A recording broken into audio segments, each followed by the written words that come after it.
Buenas tardes a todos. Mi nombre es Heidi Coronado y el día de hoy nos acompaña el maestro Irving Calvo Valenzo, quien es licenciado en Relaciones Comerciales y máster en Administración de Negocios. Se ha desempeñado en posiciones operativas, gerenciales y directivas en empresas de presencia nacional como Crédito Familiar, Financiera Independencia, Harmon Hall y Liverpool. Sus principales áreas de acción son crédito, cobranza, ventas, servicio al cliente, reclutamiento, selección y capacitación. Actualmente es consultor, instructor y conferencista en temas de emprendimiento, planes de negocios, así como finanzas personales. Además, es fundador de alqua.com, un sitio de formación y reorientación para estudiantes universitarios, profesionistas y emprendedores. Ahora bien, para dar inicio con esta cátedra, le cedo la palabra al maestro Irving Calvo. Adelante, maestro. Hola, hola, ¿qué tal? ¿Cómo están? Buenas tardes, noches, les saludo con mucho gusto. Muy contento, la verdad, de estar aquí. Gracias por la invitación a la universidad con este tema, pues muy importante, que es el emprendimiento y la innovación. De hecho, son dos temas en uno. Déjenme comenzar a compartirles la presentación que he elaborado, porque me va a servir como referencia también para ir desarrollando poco a poco el tema. Ya aquí es un poco de lo que platicaron sobre mí. Soy Irving Afarismi Calvo Valenzo. Tengo una maestría en Administración de Negocios. Soy consultor, instructor y conferencista. Me considero un emprendedor reincidente porque a pesar de que he tenido algunos fracasos, digo también éxito desde luego en el emprendimiento, pero nuevamente lo intento. Y creo que aquí se van a identificar muchos de los que han emprendido alguna vez, se van a identificar conmigo porque es algo que nos caracteriza mucho a los mexicanos, el estar reincidiendo mucho, estar intentando en los emprendimientos, aunque a veces no nos vaya tan bien. Por otra parte, soy un apasionado de la educación, de la formación y el desarrollo, y me considero además un coleccionista de aprendizajes. La verdad es que yo sí soy de la idea de que lo importante no solamente es lo que te pasa, sino también lo que haces con lo que te pasa, la experiencia que vas adquiriendo y cómo aplicas ese conocimiento. Déjenme quitar mi cámara para que me rindan mejor los datos. Y bueno, nada más me confirman, por favor, en un momento.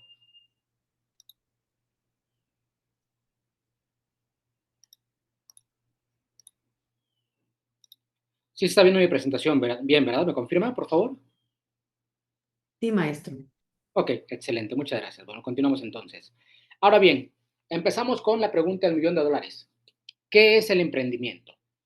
La verdad es que si nosotros nos metemos a buscar definiciones del emprendimiento en Google o en algún otro buscador, lejos de encontrar alguna que nos deje del todo satisfecho, probablemente nos podamos confundir más porque hay tantos autores que hablan del emprendimiento y cada quien tiene su perspectiva que llegamos a quedarnos más confundidos que con certeza. ¿Qué tiene que ver esta imagen que muestro aquí? Que es un balón de fútbol soccer y un campo de fútbol soccer también. ¿Qué tiene que ver con eso? Yo haré la siguiente pregunta. No es necesario que me la respondan con micrófono abierto, pero que ustedes la respondan en donde estén, de forma mental, digamos. Una persona que va todos los domingos, una persona amateur, me refiero, no profesional, que va todos los domingos a jugar fútbol, está en un equipo, está en una liga, no es profesional, pero va cada semana, cada domingo a jugar fútbol, ¿se podrá considerar futbolista o no? Aquí la respuesta puede ser muy variada, desde luego, ¿no? Habrá quien diga que sí, habrá quien diga que no. En lo particular, creo que sí se puede considerar futbolista porque está haciendo esa función de jugar fútbol de manera reiterada, tiene cierta pues preparación, tal vez no se entrena demasiado, pero tiene cierta preparación, tiene determinado hábito, debe de tener la vestimenta y el equipamiento necesario para practicar esta actividad del fútbol. Entonces, yo consideraría que sí, es futbolista todo aquel que practica el fútbol. Claro que hay diferentes grados de futbolista, entonces, ¿no? Algunos son profesionales, otros son aficionados, otros son amateur, etcétera. Por lo tanto, una definición que yo les puedo dar del emprendimiento, que es muy sencilla, pero para mí es totalmente válida. Para mí el emprendimiento es iniciar algo y seguirlo haciendo con regularidad. De tal manera que una persona que empieza a vender ropa fuera de su casa y lo hace todos los sábados o fines de semana, ya se puede considerar emprendedor o emprendedora. Alguien que empieza tal vez en la secundaria, en la prepa, a llevar sus dulces y está vendiendo regularmente con sus compañeros o compañeras, ya está haciendo un emprendimiento. A mí me gusta este enfoque de abrirlo mucho, abrir el abanico, no con la intención de quedar bien con todos y decir, ah, no, tú eres emprendedor y ya cumples, entras a este campo. No, no, no, pero sí creo que más bien trato de evitar esa idea que se ha premiado últimamente en que el ser emprendedor está reservado para un segmento muy específico de personas, para un club muy selecto de personas a las cuales, por consecuencia, pocos pueden aspirar a pertenecer. Entonces, para mí, ya una persona que inicia algo y lo hace con regularidad, podríamos considerarlo como emprendedor o emprendedora. Desde luego, claro que hay diferentes tipos de emprendimiento, no todos son iguales. Hay emprendimientos pues que implican mucho más recursos, implican muchas más cosas, son más riesgosos, etcétera, y hay algunos más sencillos. Entonces sí, efectivamente hay diferentes tipos de emprendimiento, como también hay diferentes tipos de emprendedores. No todos los emprendedores son iguales, es como los futbolistas, regresando un poquito al ejemplo, a la metáfora del fútbol, pues no todos los futbolistas, incluso a nivel amateur, son iguales. Habrá quien vaya y sea muy competitivo, que diga, no, yo quiero ganar, pero hasta los amistosos, y yo voy a ganar todo. Habrá quien lo haga nada más por pasar el rato. Hay quien dice, no, pues yo quiero estar en forma, quiero pasar un rato agradable y con eso lo hago bien. Otros van por convivir nada más, no, los típicos, ¿no? De que no importa si pierden, empatan o ganan, pues echan la cervecita al final del partido, van para pasar el rato, para estar un rato agradable ahí, se vale también desde luego. Entonces, así como hay diferentes tipos de futbolistas, incluso a nivel amateur, pues también hay diferentes tipos de emprendedores. Yo los tipos de emprendedores los relaciono mucho con la parte de finanzas personales, que es donde también doy asesoría. En finanzas personales, las inversiones se dividen en tres tipos, de acuerdo al riesgo. Riesgo bajo, riesgo medio y riesgo alto. El riesgo, desde luego, es proporcional a la ganancia que puedes tener. Las inversiones de riesgo bajo te dan una ganancia muy bajita, muy pequeñita. ¿Por qué? Porque vas a la segura. Las de riesgo medio te dan un poquito más de ganancia y las de riesgo alto pues te dan mucho más de ganancia, pero también la pérdida puede ser muy grande. Entonces, aquí igual creo que los emprendedores se clasifican en diferentes formas, sobre todo si lo queremos apegar al riesgo, pues hay quien se arriesga más, hay quien deja el todo por el todo y quien dice, mira, yo voy a dejar mi trabajo, voy a dejar lo que hago ahora y me voy al 100% en mi emprendimiento. Hay quien dice, no, ¿sabes qué? Yo sigo trabajando y los fines de semana o en mis ratos libres ya empiezo el emprendimiento. Y hay quien dice de plano, no, no, no, yo prefiero mi trabajo y con que yo tenga un pequeño ingreso de parte de mi emprendimiento, estoy bien. No le pienso dedicarme a tiempo de emprendimiento porque yo quiero preservar mi trabajo y tener ese ingreso seguro, conservarlo. Entonces, pues también es adecuado y es válido desde luego. Sí quiero, va relacionado con lo anterior, no hay un único modelo de emprendedor, hay diferentes modelos de emprendedores. Yo esto lo puse en mayúsculas y con negritas porque aquí sí, yo no me gusta dar consejos o recomendaciones, pero en este caso sí. Por favor, una recomendación o un consejo, no permitan que nunca los encasillen en un tipo de emprendedor o no permitan que los excluyan del emprendimiento por no cumplir ciertas características. Porque hay quienes dicen, ¿no? Sobre todo bueno, muchos grupos de emprendimiento que están de moda ahora, dicen, no, es que para ser emprendedor debes de tener una empresa, debes de tener sistemas, debes de tener gente trabajando para ti. El emprendedor es de tiempo completo, el emprendedor trabaja las 24 horas al día, el emprendedor da el 200%, el emprendedor los primeros 2 años no cobra, todo lo reinvierte. Entonces, hay tantas cosas, la verdad. Algunas pueden ser rescatables, pueden darnos ahí cierta formación. Otras, la verdad es que son medias descabelladas y hay que entender que muchos de ellos, pues lo que hacen es de repente vender, ¿no? Vender el contenido. Prácticamente lo que hacen, venden contenido y con este tipo de declaraciones, pues es mucho más fácil de llegar a diferentes audiencias. Incluso ustedes ven los títulos de repente de los podcasts o de X cosas, son los títulos muy, muy llamativos con la intención de que uno entre y pues se quede ahí, porque eso está comprobado, que es una estrategia también. Entonces recuerden, no hay un único modelo emprendedor, por lo cual ustedes pueden entrar en diferentes categorías, no necesariamente con la que nos están diciendo los gurús del emprendimiento o con la que nos dicen que debemos de encajar, para nada, hay muchas alternativas. Ahora bien, una pregunta interesante. ¿Cuáles son los motivos para convertirse en emprendedor? ¿Por qué nos deberíamos convertir en emprendedor o por qué nos hemos convertido en emprendedor? Emprendedor o emprendedora, ¿no? Emprendedores. Bueno, hay diferentes situaciones. Por ejemplo, podemos llegar al emprendimiento por necesidad. En mi caso, así fue. Me quedé sin trabajo en su momento.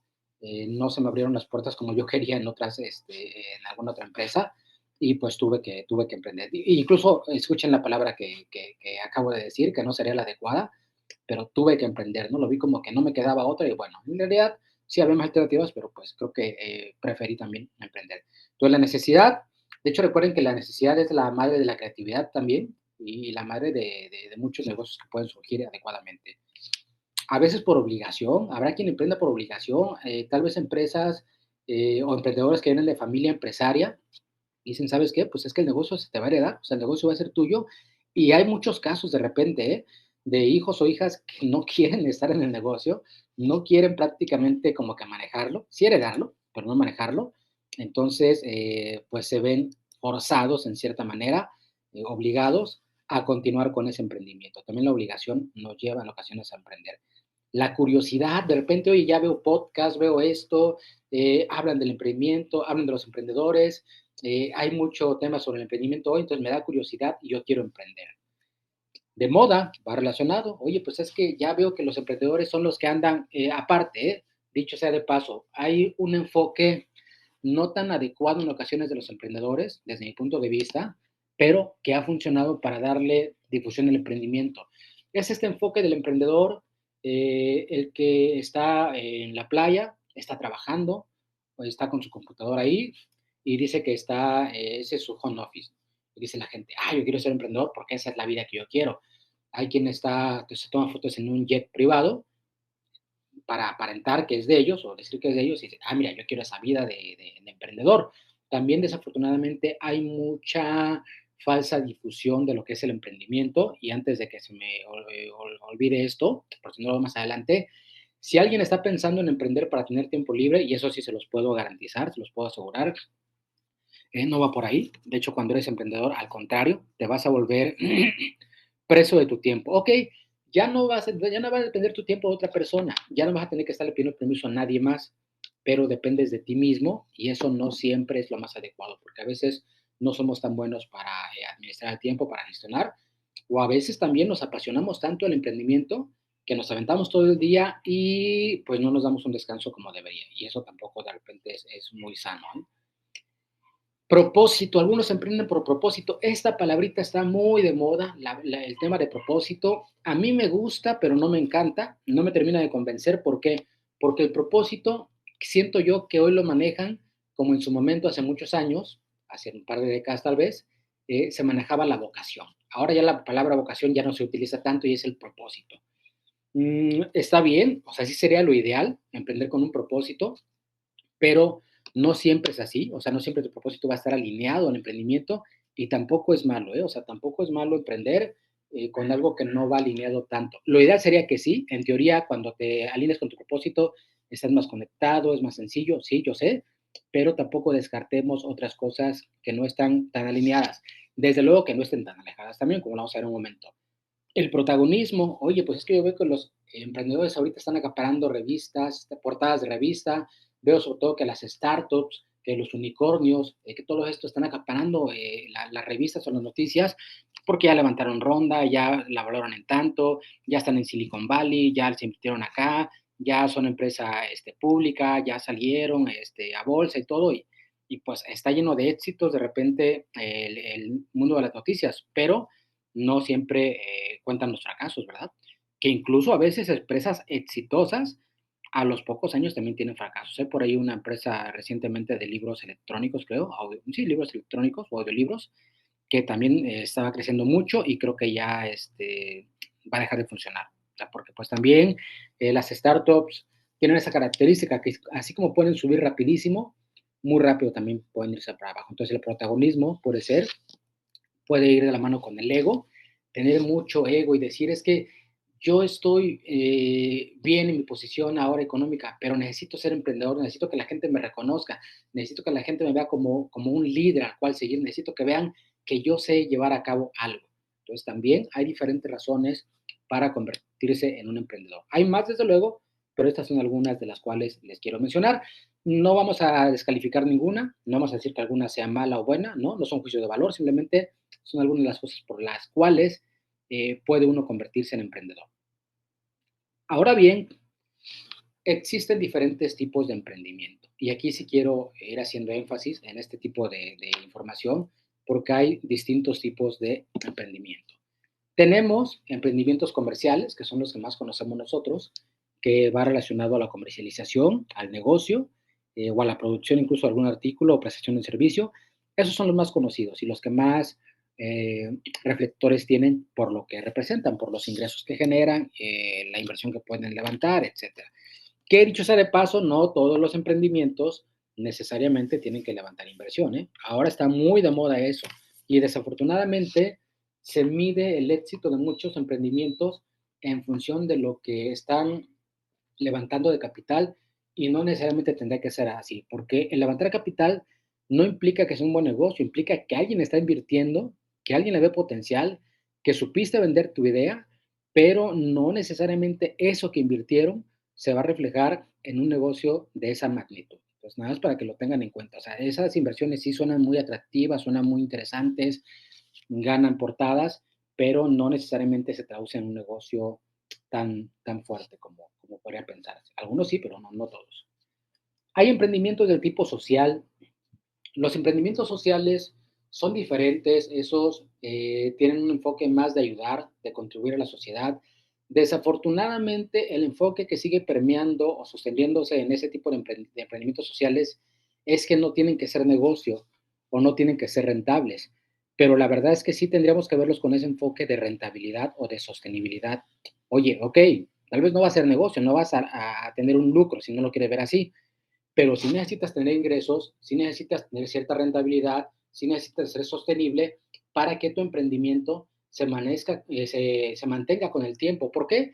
Porque si no, entonces vamos a estar sujetos no a la caridad como tal, pero sí a los apoyos, ¿no? Oye, es que a mí me apoya tal asociación, a mí me apoya tal partido político, me apoya esta universidad, o sea, tengo apoyos, qué bueno, qué padre, está bien, pero ¿qué va a pasar el día que no tengas apoyos? Tu emprendimiento ya no funciona. En cambio, cuando sí lo hacemos en cierta forma redituable, pues ya dependes más de ti. Si tienes otros apoyos, excelente, qué bueno, pero vas dependiendo más de ti, no de eso. También los emprendimientos culturales van un poquito de la mano con los sociales, aunque acá me enfoco mucho más a la cultura. Recuerden ustedes que en México generalmente la cultura no está bien pagada, la cultura es mal pagada en general. Entonces también creo que generar emprendimientos culturales es una buena alternativa para... Y bueno, ¿qué pasa con los emprendimientos comerciales? Ahí están muy competidos la mayoría, muy competidos. Si nos vamos a la parte social, hay mucho menos competencia y si nos vamos a la parte cultural, hay mucho menos competencia todavía. ¿Por qué? Por lo que les acabo de decir, porque en lo cultural y en lo social hay menos negocio que en lo comercial. En lo comercial hay mucho, mucho dinero de por medio. Y ahora que platiqué esto, cuando hablamos de los comerciales o de los emprendimientos comerciales, les quiero platicar algo que tal vez han escuchado ustedes, que se le conoce como el océano azul, que es la estrategia del océano azul. Para saber qué es un océano azul, primero hay que entender que es un océano rojo. Un océano rojo es una metáfora que se utiliza para describir ese océano o ese mar donde hay muchos tiburones, donde hay muchos tiburones buscando comida, que son los pececitos prácticamente, ¿no? Entonces, como hay tantos tiburones y quieren comer todos, pues se convierte en roja el agua por toda, toda la sangre que se está vertiendo ahí, de los pescados que ellos matan, que incluso hasta entre ellos mismos se empiezan a atacar y esto se genera en algo caótico y es un océano rojo. Eso se refiere, un océano rojo es un mercado altamente competido. Mercados muy competidos son océanos rojos. Tenemos entonces la contraparte, que es el océano azul. El océano azul es aquel en donde hay poca competencia o nada de competencia. Ustedes se preguntarán, oiga, profesor, pues dígame, maestro, ¿en dónde puedo encontrar un océano azul, no? Que no tenga competencia, todo está competido. Es cierto, pero el océano azul generalmente lo genera uno cuando tú generas una nueva demanda. Cuando generas una nueva demanda y es sobre ese océano azul, algo que no existía y que ahora tú estás desarrollando, que tiene que ver incluso un poco con la innovación que vemos más adelante. Hoy podemos ver productos que hace 10 o 20 años no existían, nunca nos los imaginamos que pudieran existir y ahora pues ya los utilizamos. Por ejemplo, a ver, y hasta podemos cuestionar incluso su necesidad, ¿no? Los aros de luz, ahora que se utilizan para grabar los videos, para sostener el celular, ¿serán tan necesarios o no serán tan necesarios? Bueno, pero ahí en su momento se generó un océano azul, porque fue algo único. Claro, que el riesgo de esos productos es que son fácilmente copiables y de repente, pues ahorita ya pasó de ser un océano azul en su momento a un océano rojo porque ya hay una oferta de eso de repente. Pero sí, esa es la idea, de que un océano azul va generando cosas donde no hay y entonces, por lo tanto, no tienes competencia. Entonces, los emprendimientos sociales y culturales podrían entrar un poco más en esa parte del océano azul. Antes de continuar, les comento que casi al final de la sesión habrá una ronda de preguntas, por si quieren ir notando sus dudas, sus comentarios, y con todo gusto les atendemos. Lo hice de esta manera, lo vamos a hacer de esta manera, para darle continuidad al contenido, a lo que traemos a la presentación y me dé tiempo. Por eso al final van a ser las preguntas. La importancia del emprendimiento. ¿Cuál es la importancia que tiene el emprender? Bueno, hay diferentes temas, desde luego. Por ejemplo, impactan en la economía. Las pymes, porque ahí catalogamos a los emprendimientos, generalmente tienen un gran aporte en la economía y son fundamentales para el movimiento del dinero. A ver, si comparamos una pyme contra una empresa grande, pues obviamente no hay mucho que ver, ¿verdad? En todo el dinero que mueve una empresa grande con una empresa pequeña. Pero las pymes son este último tramo de la cadena o este último tramo en el camino que permite que los productos y servicios lleguen al consumidor final. Si no hubiera pymes, sería bien complicado que los productos y servicios llegaran al consumidor final porque no todas las empresas tienen ese canal completo. O sea, no cubren ese canal que abarca desde que sale de su fábrica hasta que llega al consumidor final. Entonces se requiere mucho de las pymes, impactan mucho en la economía, aunque sea pequeña escala, pero ya van impactando en la economía, porque además las pymes también forman parte de las cadenas de valor. La pyme le compra a una empresa, esa empresa le compra a otra y así se va la cadenita de valor o cadena productiva, en donde pues todos se van beneficiando en cierta forma de este aspecto del emprendimiento. Contribuyen al conocimiento, evidentemente. Esta me gusta mucho. ¿Por qué? ¿Por qué contribuyen al conocimiento? Créanme que si alguien ha emprendido, aquí de quienes me están escuchando, no me dejarán mentir, de todo el aprendizaje que uno obtiene al emprender, a veces aprendemos a la mala, la verdad, o sea, a veces aprendemos, nos cuesta mucho dinero, literal, aprender, o sea, perdemos dinero en ese aprendizaje, pero nos aporta muchísimo valor. El conocimiento académico que uno va adquiriendo en cursos, diplomados y todo eso es bueno, pero ya cuando se enfrenta a la realidad, pues ese conocimiento es mucho más fuerte todavía, que nos sirve para consolidar lo que en su momento hemos visto. Entonces, contribuyen mucho al conocimiento, principalmente de los emprendedores, porque son los que están aprendiendo este tipo de cosas. Y son contagiosos. Son contagiosos generalmente cuando un emprendimiento funciona y lo hace bien, contagia a las demás personas para que hagan lo mismo. Esto se vio de forma muy marcada cuando empezó la pandemia. No me van a dejar mentir también ustedes que en la pandemia vimos a mucha gente que nunca imaginamos que iba a ponerse a vender o algo, ya de repente andaban vendiendo. Y no es que esto sea malo, desde luego, no, no, no, simplemente sí fue sorpresivo. Entonces, son contagiosos, o lo que le decimos en México, pues la envidia, ¿no? También, sí, a veces que tú pones tu emprendimiento y a las 2 semanas o al mes o a los 2 meses ya el vecino te copió. Eh, Canalicemos lo positivo, pensemos que si nos copian es porque algo estamos haciendo bien, que es porque somos una buena referencia y que por eso nos están copiando.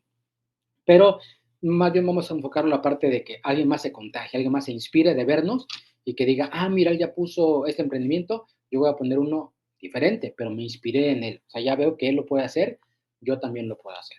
Es como, esto se relaciona mucho como los podcasts, ¿no? De repente ves cada podcast que dices, ah, caray, cómo tiene éxito. Y de repente sale otro que es más malo todavía, pero le va mejor. Entonces, pues también las cosas son contagiosas porque te dicen, bueno, si la otra persona lo hizo, pues yo también lo puedo hacer. Y por lo que se ve, pues hay mercado para todos, ¿eh? Es increíble cómo hay tantos podcasts que salen y siguen teniendo audiencias muy grandes. En fin. Ahora bien, la pregunta es, ¿y la innovación? Porque estamos hablando del tema de emprendimiento, pero también de innovación. Y hasta ahora hemos platicado más del emprendimiento, pero no del tema innovador. Vamos a avanzar con eso. ¿Qué es la innovación? ¿Qué hablamos de la palabra innovación?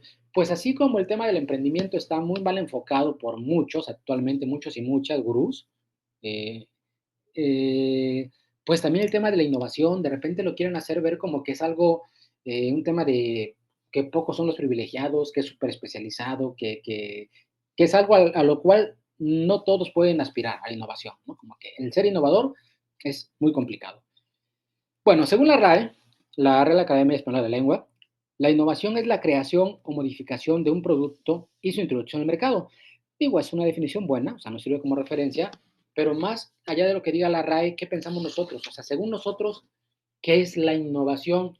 Yo he visto muchas definiciones de innovación, al igual que el emprendimiento.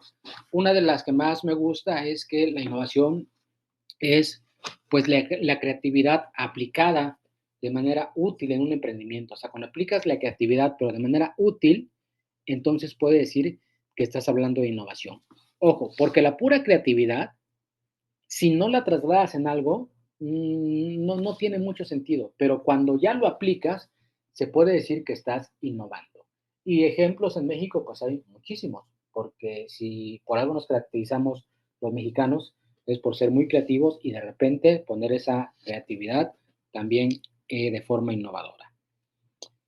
Esta foto que les pongo aquí, para quienes son muy jóvenes, bueno, no muy jóvenes, sí, jóvenes y adultos jóvenes, es muy común esta imagen de Cinépolis, la cajita de palomitas con dos sabores. Es muy común, o sea, ya es algo normal. Para los que no somos tan jóvenes, antes esto no existía para nosotros. Antes era de un solo sabor. O sea, no había eso. Te decían de ese sabor o de ese sabor. Que dicho sea de paso también, si nos vamos todavía más lejos, pues tampoco había muchos sabores de palomitas. Era nada más uno prácticamente, ¿no? O dos, cuando mucho, era el natural y de mantequilla. Y párale de contar. ¿Por qué surgió esto? ¿Por qué surgió esto? Bueno, Alejandro Ramírez, el CEO de Cinépolis, lo platicaba hace tiempo en un podcast, lo entrevistaron, y decía que esta idea de separar las cajas así no fue de nadie el corporativo, no fue nadie de innovación, no fue nadie de esos, sino que la idea se le ocurrió a un cinepolito. Cinepolito se le denomina a los empleados de Cinépolis, hasta donde yo sé, a los que están en los cines solamente, no sé si en el corporativo también, pero a los que están en los cines se les denomina como cinepolitos, que no es un tema despectivo, por cierto, ¿eh? De hecho, creo que la mayoría de quienes trabajan en Cinépolis en cines se sienten orgullosos de ese término, hasta donde yo tengo entendido.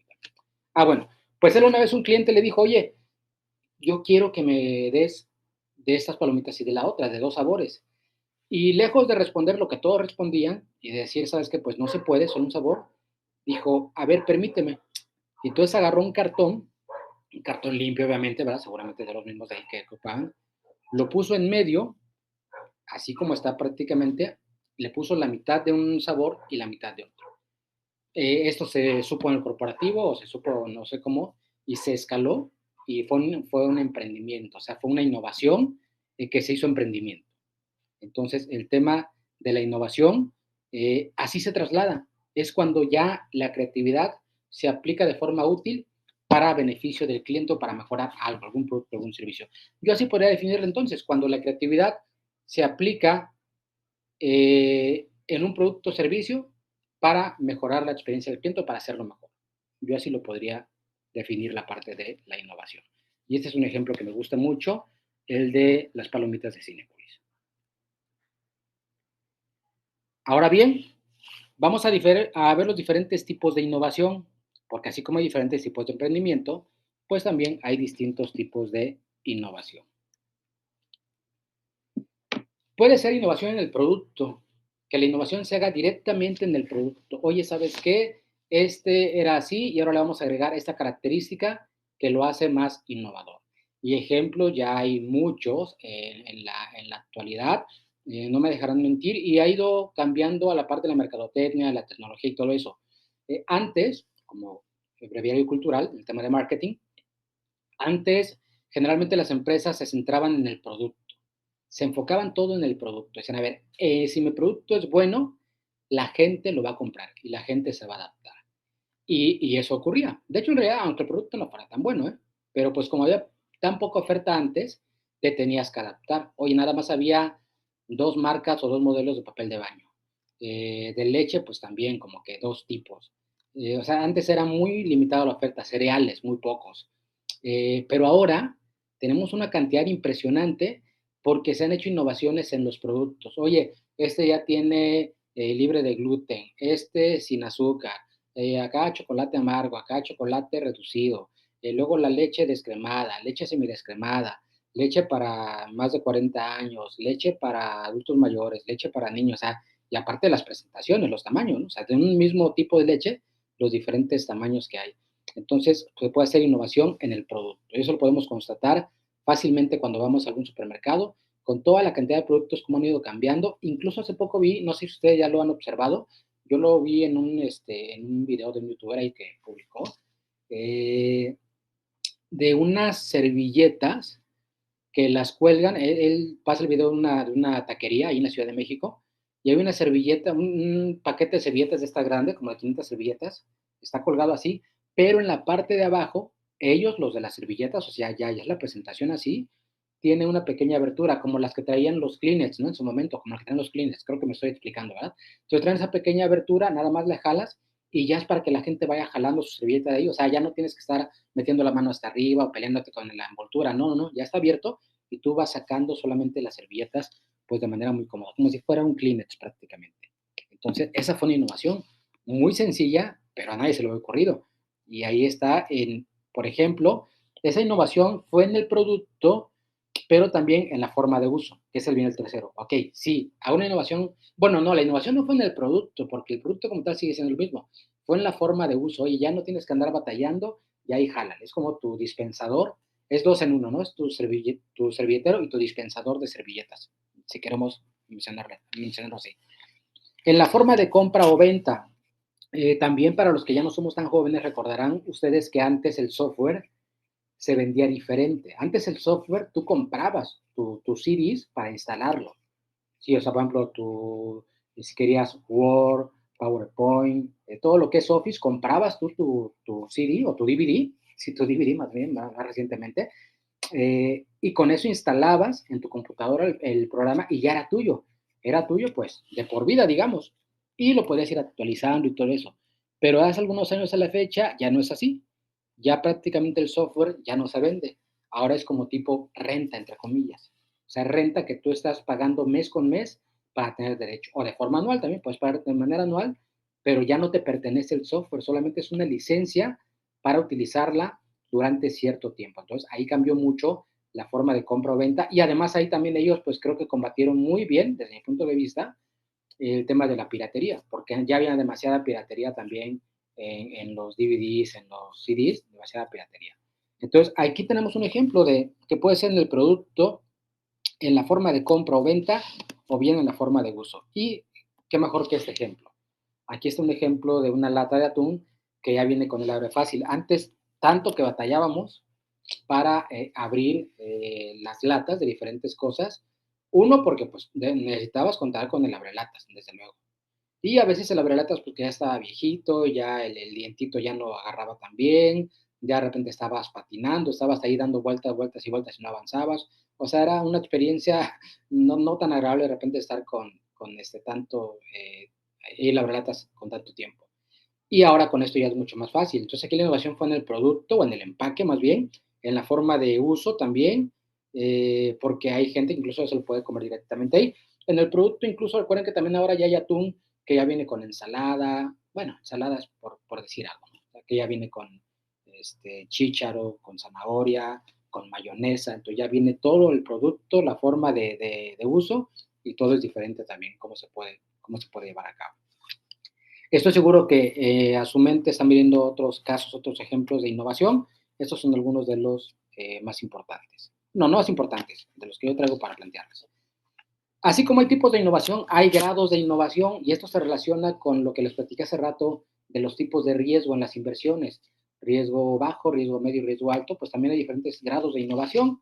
Tenemos una innovación que puede ser conservadora, una innovación de tipo conservador. Y ¿sabes qué? Yo sí voy a cambiarle a mi producto, pero lo voy a cambiar muy poco. Tengo miedo que el cliente lo vaya a sentir muy distinto y que reaccione de manera inadecuada. Bueno, incluso lo hemos visto recientemente con el tema de los logos. Hay varias empresas que han cambiado de logotipo y la respuesta del consumidor no ha sido como del todo buena. Aeroméxico apenas cambió de logo. A mí en lo particular no me gusta el nuevo logo. Cinépolis creo que apenas cambió de logo. Tampoco es que me encante. Cinemex apenas cambió de logo. Definitivamente no me gusta. De hecho, hubo muchas críticas porque lo hicieron demasiado simple. Creo que la compañía de autos Jaguar también apenas cambió de logo. No me gustó tanto.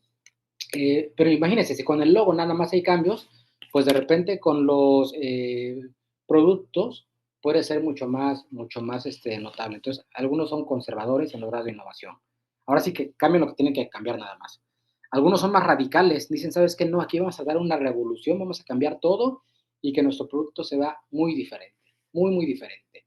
Ocurre mucho con los autos de repente.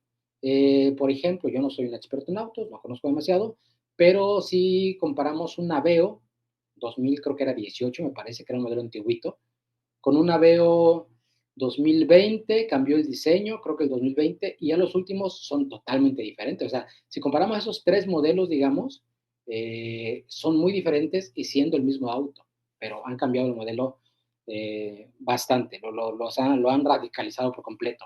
El Polo de Volkswagen también cambió en 2024, sí se ve diferente a un Polo anterior, o sea, porque le cambiaron incluso la parte de atrás, los faros y todo eso. Eh, todo lo cambiaron y se ve muy distinto. Entonces ahí fue un poquito más radical el asunto. Y algunos son más conservadores. Eh, Tienen sus pros y sus contras, desde luego. Habrá algunos que funcionen muy bien y otros que no tanto. Ahí puede caber la frase, ¿no? De que si algo está bien, pues ¿para qué le mueves? O habrá alguien que diga, no, ¿sabes qué? Mejor haz los cambios ahora que estamos bien y no te esperes a hacer los cambios cuando la cosa esté mal porque después va a ser complicado. Hay situaciones de productos que no han cambiado y que siguen siendo muy exitosos. Por ejemplo, la pluma Bic. Esas no han cambiado desde hace muchos años y siguen siendo muy exitosas. El jabón Sote, conocido por todos y todas, pues tampoco ha cambiado, sigue siendo igual. Imagínense que de repente cambia jabón Sote y de cambiar del rectángulo tradicional que conocemos, lo hagan ovalado. Híjole, no sé que también funcionaría. Aunque sí han tenido innovación en la parte de que ya hay Sote líquido, que ese pues es para quien lava, valga la redundancia, quien utiliza lavadora, pues ya el Sote líquido es mucho más amigable. Ahí sí tuvieron esa parte de innovación. Hablemos de las ideas, innovación, emprendimiento y negocio.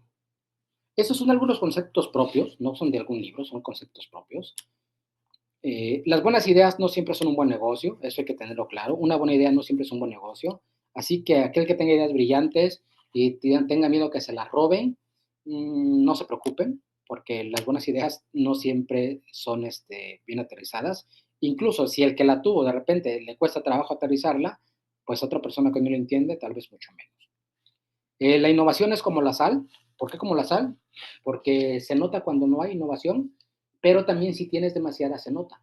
Entonces, también empresas que tienen demasiada innovación y están cambiando tanto, tanto, pues sí pueden conquistar a cierto público, por ejemplo, el más joven, que está mucho más adaptado a la tecnología, pero tal vez el público ya un poco más adulto ya no se va a sentir tan a gusto por este exceso de innovación. Y además, pues también se pierde como que el efecto innovador cuando hay demasiadas cosas.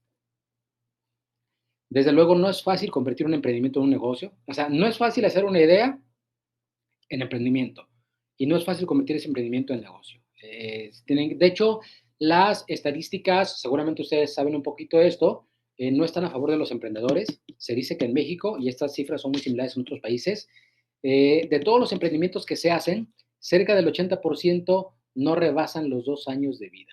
Así de dramática es la estadística. ¿Qué significa esto? Que si, por ejemplo, en la colonia donde viven ustedes, ven que el día de mañana abren 10 negocios, es altamente probable que 8 de esos negocios cierren en los próximos 2 años y solamente 2 sobrevivan.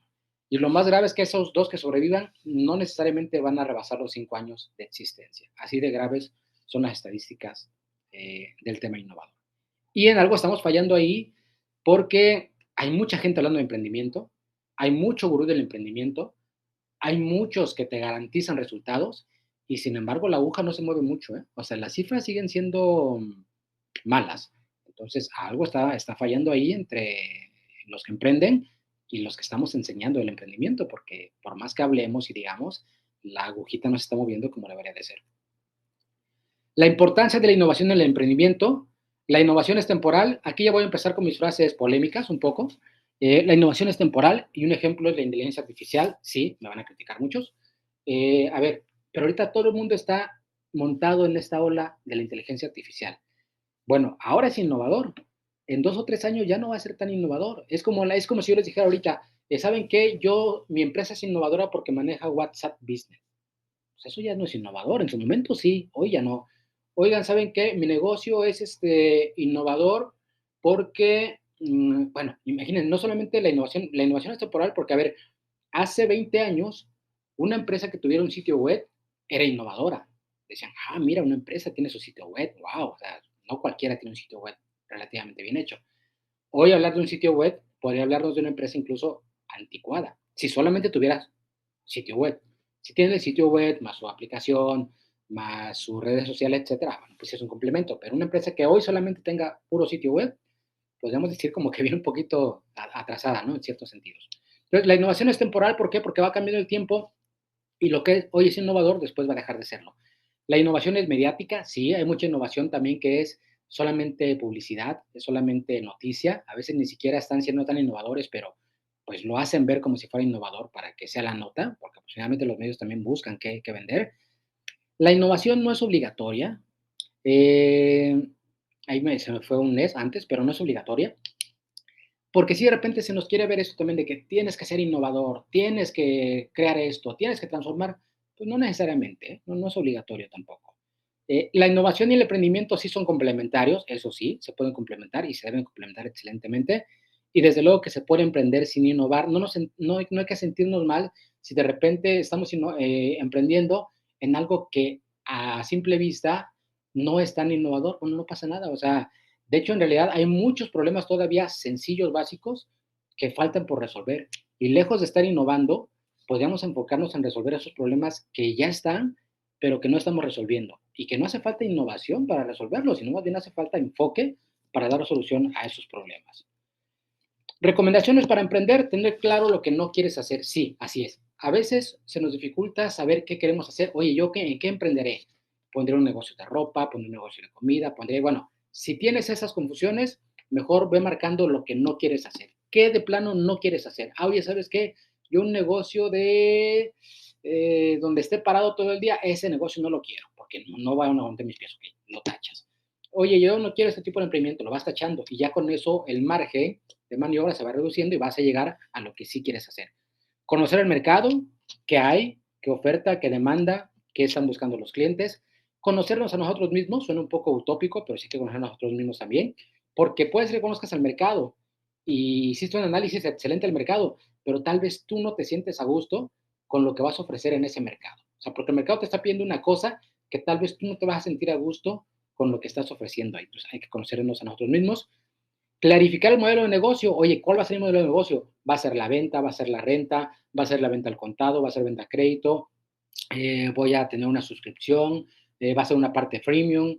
¿Va a ser otra parte cobrada? Freemium es cuando das una parte gratis y la otra tal vez estés con publicidad. O sea, ¿cuál es tu modelo de negocio? Claramente definirlo.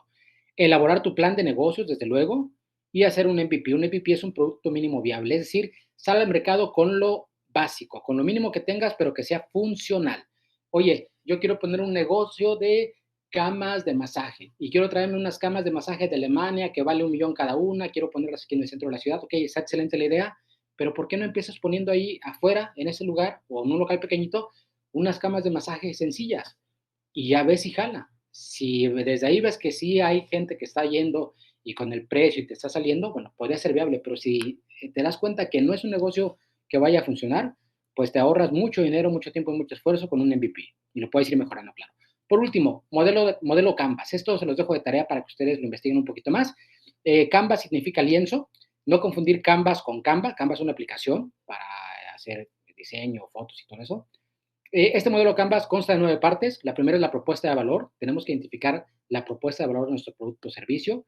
Segmento de clientes, canales con los cuales vamos a llegar, las relaciones con los clientes. Los canales es la forma cómo vamos a llegar a los clientes. Y las relaciones es cómo nos vamos a relacionar. Oye, vamos a irnos a comer con ellos una vez al mes, les vamos a mandar un regalo en Navidad, vamos a tener reuniones periódicas de avance, etcétera. ¿Cómo nos vamos a relacionar? Fuentes de ingresos, ¿de dónde van a provenir nuestros ingresos? Actividades clave, vienen actividades clave, recursos clave y socios clave. Toda esta parte de clave se identifica así a lo que es elemental para que tu negocio funcione. Si tu negocio no lo tuviera, no podría seguir. Por ejemplo, actividad clave, compra de materia prima, suponiendo que tú seas fabricante. Si no tienes materia prima, no puedes producir. Recursos clave, tal y tal suministro, porque sin esto no puedo. Oye, tengo una maderería o una carpintería, necesito la madera, es mi recurso clave. Socios clave, ¿quiénes son? Ah, bueno, mis proveedores, incluso algunos clientes que ya me compran para ellos vender a su vez lo que yo elaboro. Entonces, eso es clave. Y por último, la estructura de costos, que este es un gran dolor de cabeza para muchos emprendedores porque no les gustan las finanzas, no les gustan los números y pues resulta que como no se meten en sus finanzas en los números, están vendiendo por vender y pues no les sale como tal, como debería ser el negocio. Perfecto, esta fue, les sugiero esto, que lo lean, The Business Model Canvas, está también en español, o sea, el modelo de negocio Canvas es el que les acabo de mencionar, pero si pueden investigar sobre él, es mucho mejor porque detalla lo que les acabo de decir y es muy bueno, clarifica mucho el emprendimiento. Ahora sí, pasamos a la parte de preguntas. Mientras tanto, les comparto mis medios de contacto. Correo es aljoainfo@gmail.com. El sitio web, ojalá me puedan apoyar visitándolo, es aljoa.com. Hay información para emprendedores también ahí. Y el WhatsApp, únicamente WhatsApp, es 81 34 13 7467. Adelante, por favor, con sus preguntas. Les escucho. Preguntas, comentarios, adelante.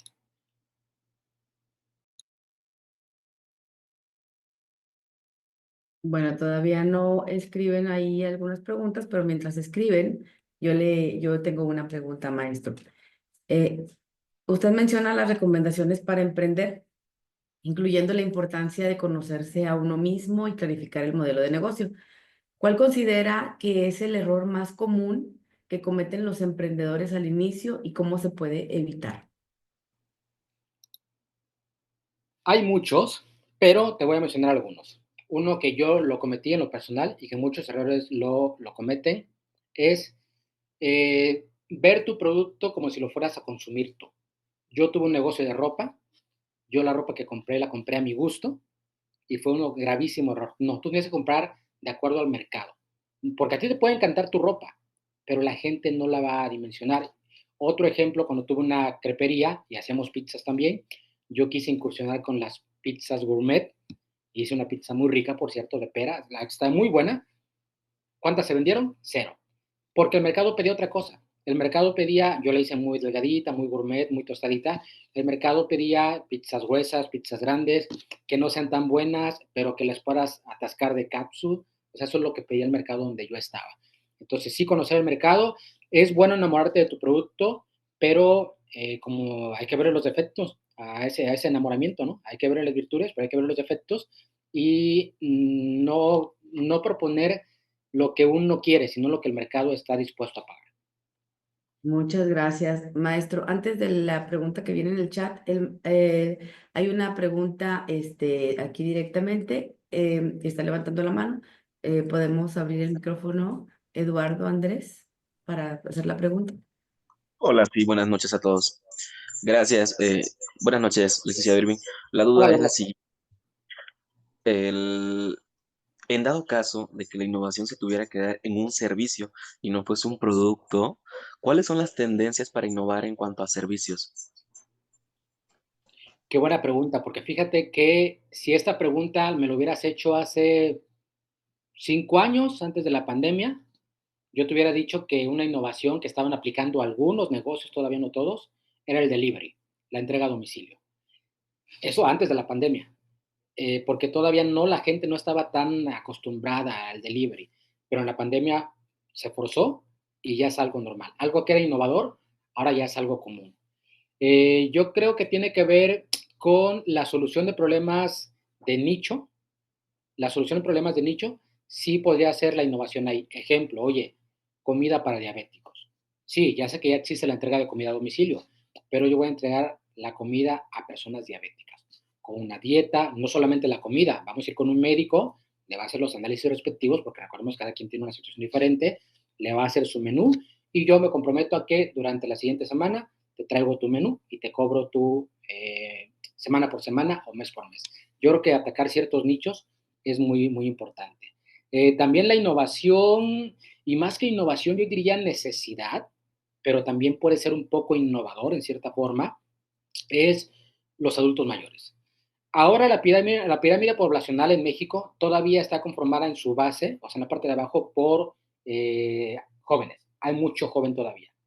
Y va disminuyéndose y la parte de adultos está arriba, ¿no? En el pico.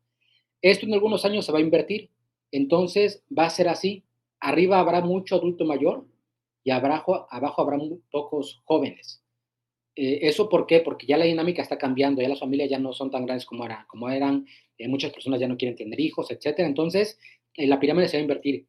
Aquí, por ejemplo, la inteligencia artificial sí va a ser un aliado. Sí va a ser un aliado para que muchos adultos mayores, con base en la inteligencia artificial, puedan seguir teniendo cierta actividad o tengan ciertos servicios que tal vez ya no habrá mucha gente para que se los pueda ofrecer. Pero sí yo diría el enfocarte en ciertos segmentos con innovación para ellos, para ciertos segmentos. Esa sería mi respuesta. Muchísimas gracias, se lo agradezco mucho. Gracias a ti. Hay otras preguntas aquí en el chat. La primera de Heriberto Bedoya dice, cuando se emprende se requieren recursos financieros. ¿Qué instituciones ha analizado usted que ofrece mejores condiciones para solicitar créditos? Bueno, las mejores que ofrecen son las gubernamentales, porque generalmente te ofrecen tasas de interés más bajo. Por ejemplo, NAFIN te ofrece tasas de interés más bajo. Bancomext, para quienes exportan, también Bancomext. El tema de esos financiamientos es que son un poco más difíciles, entre comillas, de conseguir porque te piden más cosas, así son más requisitos. Si nos vamos al tema de entidades financieras, hay algunas SOFIPOS que ofrecen buenas tasas de interés. Hay que investigar cuáles son las más confiables, las más reguladas. No se metan de plano con empresas que les ofrecen tasas de interés muy, muy bajas o irrealizables. Y esto aplica también para las inversiones, ¿eh? Cultura general, aprovechando. Esas inversiones que te ofrecen rendimientos 20%, 30% anual, 20% mensual, ni se metan, porque a todas luces es fraude. Entonces, yo te diría que te recomendaría en primera instancia las gubernamentales. Hay algunas también incubadoras de negocios que te apoyan con financiamiento. Hay algunas aceleradoras de negocios, de hecho, más bien son las aceleradoras las que te apoyan con financiamiento, y ellas a veces, hay algunos casos incluso, ahora ya menos, porque con el INADEN sí había ahora menos, que son a fondo perdido. Hay que investigar, algunas son a fondo perdido que son excelentes porque no las regresas, y otras son a través de financiamiento. Pero yo sí te recomendaría que empezaras con instituciones gubernamentales, emprendedoras, incubadoras de negocios, aceleradoras, algunas plataformas se me fue el nombre, crowdfunding, que son para, tú puedes meter tus proyectos y hay gente que puede aportar para que tú los vayas financiando, también son muy buenas esas, son las principales. Veo que hay otra pregunta, no sé si la vayas a leer tú o la leo yo, Heidi. Te la leo, maestro. A Claro. ver. Considera que de Valentina Velardo, dice, considera que los nuevos gurús del emprendimiento ayudan a innovar o simplemente corrompen la idea de lo que es emprender. Desde mi punto de vista, obviamente no soy el dueño de la verdad, desde mi punto de vista corrompen más de lo que ayudan, porque sí creo que están muy centrados en que la gente tiene que emprender como ellos lo dicen. Y no, la verdad es que cada quien tiene su forma de emprender, cada quien tiene su propio proceso y su propio camino. Yo, por ejemplo, suponiendo que yo lo hiciera, aunque no lo he hecho, ¿por qué les voy a decir a ustedes? A ver, si quieren emprender, renuncien a su trabajo hoy, voten todo y pónganse a emprender. O sea, ¿yo quién soy para sugerirles eso, no? Suponiendo que lo hubiera hecho, y aun cuando tuviera los resultados, no todos van a tener el mismo proceso, no todos tienen mi situación, porque hay cosas que decimos y cosas que no decimos, ¿no? ¿Quién dice que tal vez yo decidí renunciar, ok, a todo, pero tengo una familia que me apoya económicamente? No, pues no tengo problema, ¿no? O mi esposa me apoya económicamente, no tengo problema. Sería diferente si yo tengo una familia que mantener, tengo 2 hijos con gastos muy fuertes y dejar todo, pues no es tan fácil. Entonces, cada uno tiene su propio proceso, la verdad. Gracias, maestro. Samuel Darío comenta, excelente plática. También considero que los emprendedores deben de considerar los temas legales, pues a veces este punto no se contempla al abrir uno. Estoy de acuerdo que un emprendedor debe de conocer sus estados financieros básicos para ver cómo marcha. Excelente punto. Yo no lo puse aquí porque es un tema muy amplio y ojalá después, más adelante, lo podamos impartir aquí también, que es finanzas para emprendedores. Es un tema muy amplio, pero sí, como bien mencionas, hay 2 estados financieros, hay muchos estados financieros, pero sí por lo menos hay 2 que los emprendedores deberían de saber.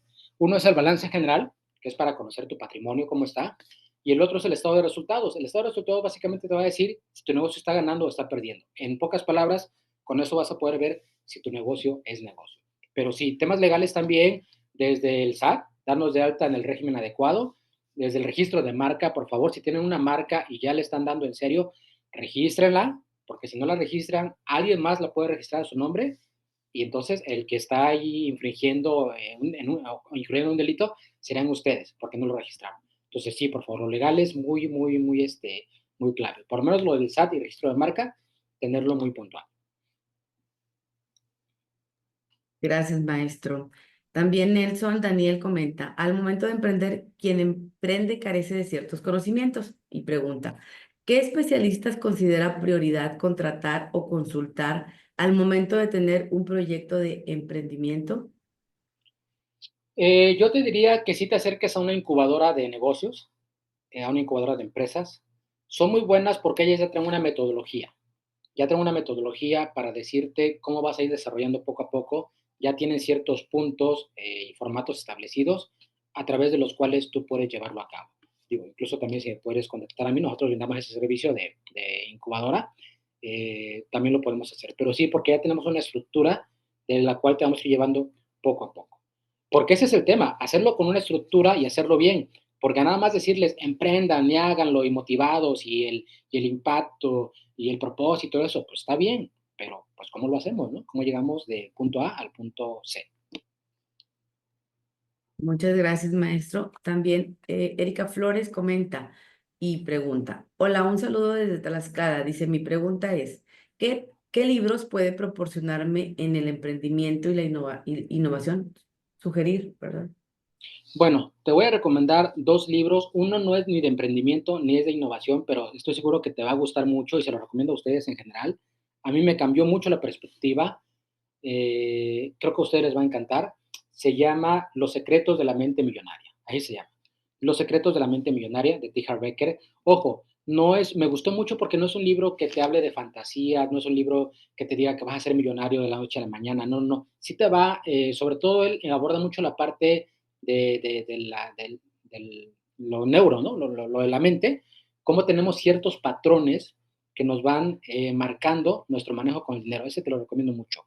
Los secretos de la mente millonaria de T. Harv Eker. Para el emprendimiento podría ser el de la ganancia es primero, así se llama el libro, la ganancia es primero porque nos habla de ver eso, de que muchos, porque ojo, muchos negocios, e incluso lo dice en la portada del libro, o en el prólogo creo, muchos negocios son devoradores de dinero. Entonces se transforma su negocio de ser un devorador de dinero en una máquina de hacer dinero. Esos son los dos que te recomiendo. De innovación, la verdad es que no tengo alguno en mente ahora que te pueda recomendar, no, no te quiero tampoco dar una información mala, pero con estos que te digo creo que puedes tener un buen inicio. Muy bien, muchas gracias, maestro. Y ya yo creo que finalmente comentan Dayana Bojorquez. Dice, yo quisiera saber su punto de vista. Sabemos que el emprendedor inspira en México y nuestra cultura y, y en nuestra cultura. ¿Cree usted que el poco conocimiento y la cultura influyen para que el emprendedor no vuelva legal su emprendimiento y también, como usted mencionó, el negocio desaparece sin que dure años? Sí, totalmente. Recuerden que hay muchísima economía informal en México, es algo cultural, o sea, es algo que no podemos ocultar. Hay mucha economía informal y que, pues, si tú lo ves, a muchos les conviene estar en la informalidad. ¿Por qué? Porque no pagan impuestos, no pagan X cosa, la ganancia ya es libre, es neta. Sin embargo, yo sí te puedo decir que si tú quieres que tu negocio crezca, que prospere y llegar a otro tipo de clientes, a otros niveles, digamos, sí te vas a tener que establecer de manera legal, de manera, pues bien, digamos, sobre todo lo del SAT, sí lo vas a tener que hacer para poder crecer, porque si no, después va a ser complicado. Muchas gracias, maestro. Bueno, pues agradecemos su valiosa presentación y contribución en este espacio. Agradecemos este espacio al maestro Irving Calvo y todos los aportes tan interesantes que nos ha brindado el día de hoy. A todos nuestros participantes les damos gracias por su asistencia y les deseamos una linda noche. Hasta la próxima y muchas gracias. Muchas gracias, que estén bien, cuídense mucho, buenas noches, bye, Muchísimas gracias, maestro. hasta luego, cuídense.